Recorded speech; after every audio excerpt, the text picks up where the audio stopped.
Bismillahirrahmanirrahim. Assalamualaikum warahmatullahi wabarakatuh. Kami dari kelompok 9 izin memperkenalkan diri. Saya Imam Syafi'i dengan NIM 123160076 dan rekan saya Ranggi Amelia dengan NIM 123160078. Jadi di sini kami akan membahas materi tentang struktur modal dalam keuangan syariah. Nah, jadi diharapkan untuk teman-teman dapat menyimak video pemaparan materi kami.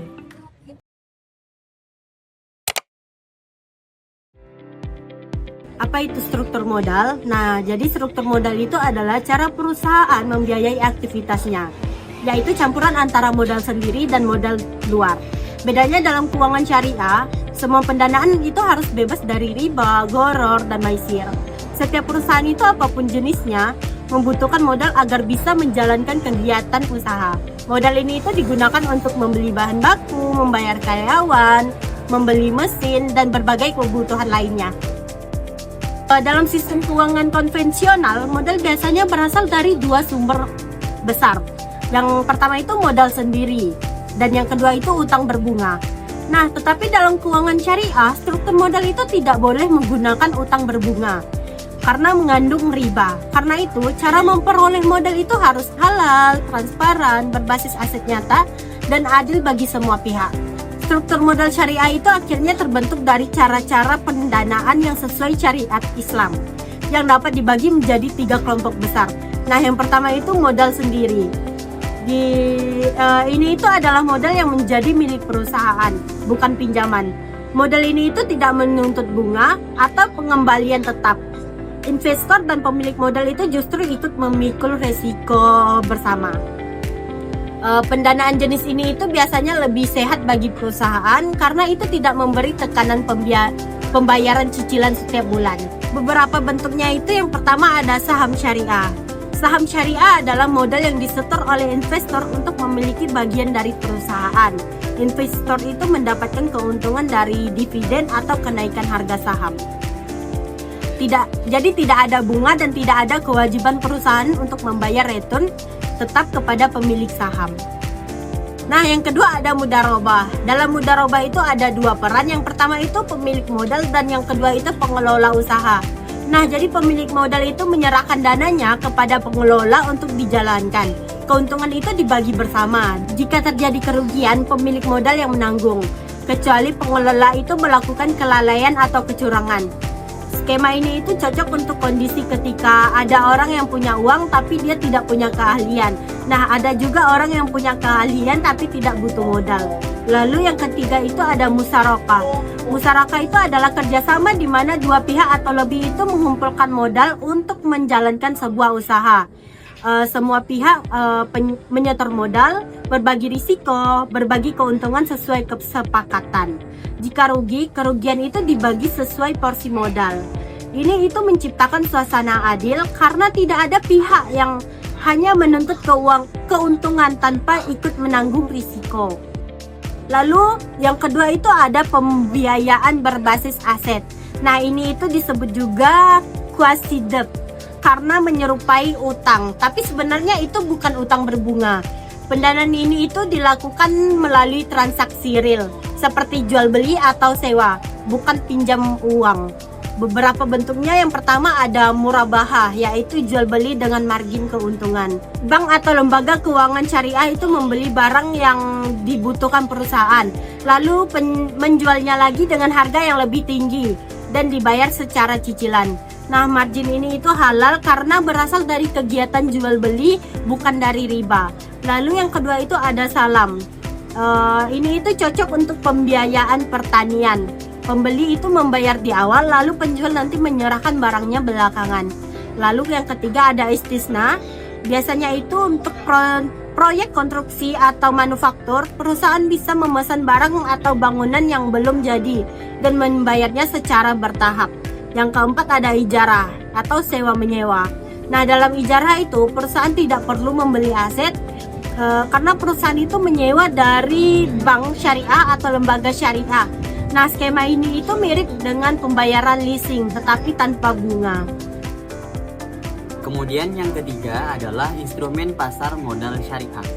Perusahaan yang membutuhkan dana besar dapat mencari dana dari masyarakat luas melalui instrumen pasar modal syariah. Bisa dengan yang pertama dengan cara suku atau obligasi syariah. Suku adalah surat berharga yang nilainya didukung oleh aset atau proyek nyata. Investor bukan menerima bunga, tapi memperoleh bagi hasil atau keuntungan dari bisa dari sewa aset, keuntungan usaha, ataupun keuntungan dari proyek produktif tertentu. Kemudian oleh karena itu, suku berbasis aset nyata, risikonya lebih jelas dan tidak mengandung riba. Kemudian yang kedua, perusahaan juga dapat mencari dana yang besar melalui saham syariah. Jadi saham syariah juga termasuk dalam kategori modal kepemilikan yang halal. Perusahaan tidak menjanjikan return tetap, tetapi keuntungan sesuai kinerja nyata. Kemudian pembahasan yang selanjutnya adalah prinsip-prinsip utama dalam struktur modal syariah. Ada 4 prinsip utama yang ada dalam struktur modal syariah. Yang pertama adalah tidak boleh riba. Jadi tidak ada bunga dalam bentuk apapun. Jadi dalam struktur modal syariah tidak boleh mengandung yang namanya riba. Kemudian yang kedua yaitu harus ada kejelasan. Kejelasan itu berupa dari akadnya harus jelas, kemudian barangnya apa, harganya berapa, siapa yang akan menanggung risiko dan lain sebagainya. Kemudian yang ketiga adalah berbasis aset nyata. Harus ada barang atau jasa asli yang diperjualbelikan, jadi harus ada aset yang nyata. Kemudian prinsip yang keempat atau prinsip yang terakhir adalah berbagi risiko dengan keuntungan secara adil. Jadi tidak boleh ada pihak yang untung sendirian tanpa menanggung risiko. Dengan prinsip ini, keuangan syariah itu dapat menjadi ekonomi yang lebih stabil, adil dan tidak zalim kepada salah satu pihak. Jadi inti dari struktur ini adalah tidak ada yang terzolimi dari modal syariah tersebut. Kemudian contoh struktur modal syariah dalam perusahaan. Misalnya, sebuah perusahaan manufaktur memperoleh modal dari yang pertama 40% modalnya dari modal pemilik atau equity.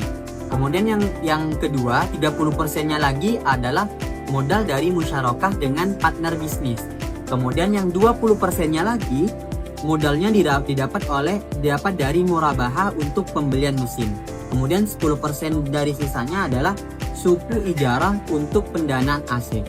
Nah, inilah yang disebut dengan struktur modal syariah, yang mana berbagai kombinasi, berbagai akad yang sesuai dengan aturan lainnya. Kemudian perbedaan struktur modal syariah dengan modal konvensional.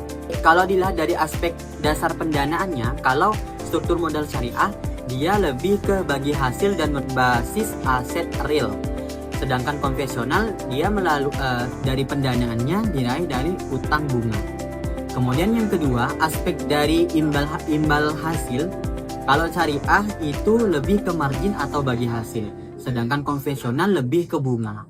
Kemudian perbedaannya kalau dilihat dari aspek aset realnya, kalau syariah itu menggunakan wajib ada atau aset backstop, yang mana asetnya harus ada.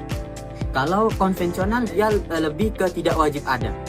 Kemudian kalau dilihat dari aspek resikonya, kalau syariah lebih ke berbagi resiko atau risk sharing. Jadi resikonya dibagi bersama, keuntungan juga dibagi bersama. Sedangkan konvensional lebih ke resiko dialihkan ke peminjam atau risk transfer. Jadi resikonya dialihkan kepada peminjam.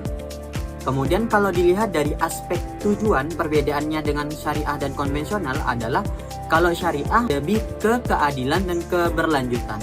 Sedangkan kalau konvensional, kalau dilihat dari aspek tujuannya lebih ke profit maksimal. Kalau konvensional lebih ke mencari keuntungan.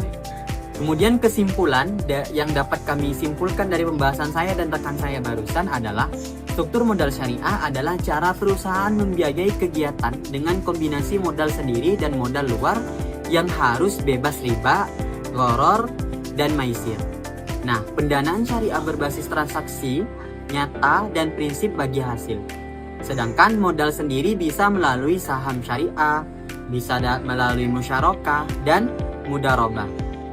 Sedangkan kalau modal luar menggunakan akad jual beli atau sewa seperti murabahah, ijarah dan istihsan, atau suku Jadi intinya adalah keuangan syariah menekankan keadilan, transparansi, risk sharing dan berkaitan dengan aset nyata. Jadi mereka lebih ke transparan, kalau ada risiko dan keuntungan dibagi bersama, dan berkaitan dengan aset nyata. Jadi yang diperjualbelikan itu adalah aset bendanya ada, aset nyata, atau jasa yang diperjualbelikan itu benar-benar ada. Jadi itulah tadi pemaparan materi dari kelompok kami. Semoga materinya dapat bermanfaat dan dapat dimengerti oleh teman-teman. Sekian dari kelompok kami. Wassalamualaikum warahmatullahi wabarakatuh.